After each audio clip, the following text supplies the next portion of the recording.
Madali na ako to, guys. Alam nyo to kung ano naman. O nun to. Ay.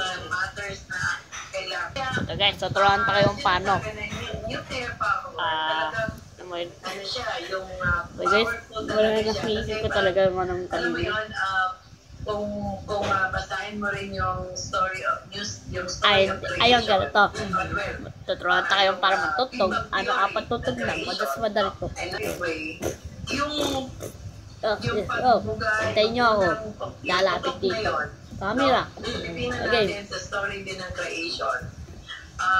Ito yung mga unang ito lang ganito, gano'n, no? Na according to the story na nababasa natin sa Genesis. Hindi naman gano'n, no?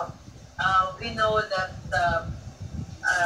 science, no? Ang yun ang magagalang na yun. Dahil sa science, they're not saying na these are just products of science, no? Science is also creation of God. Ito.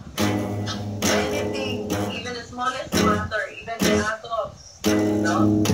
No, yung mga DNA natin, no? Lahat ito ay bahagi ng Diyos.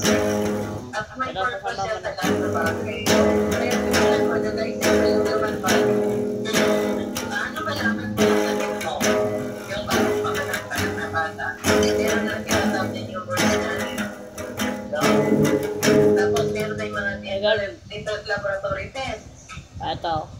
Ito naman guys, malapit ano yung problema sa health mo, no? So, dito yung baba, dito yung taas. It's just a small part ng Para tayo tulong to guys yung baba.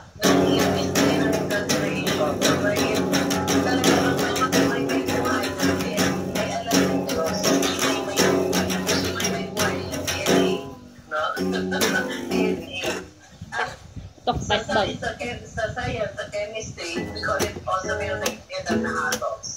That produces energy. Now, kaya yung nuclear power, sabi nga, is the use of nuclear reactions to produce electricity.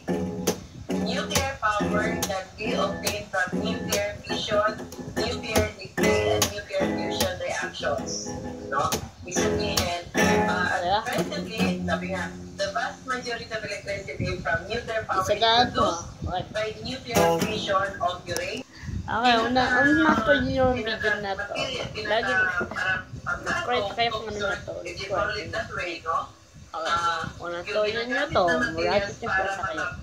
Itong nuclear power plant na ay makaproduce ng energy. Kailangan yan na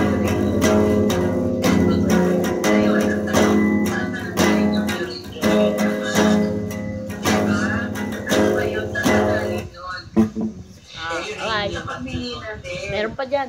Harap mo lang kayo na video.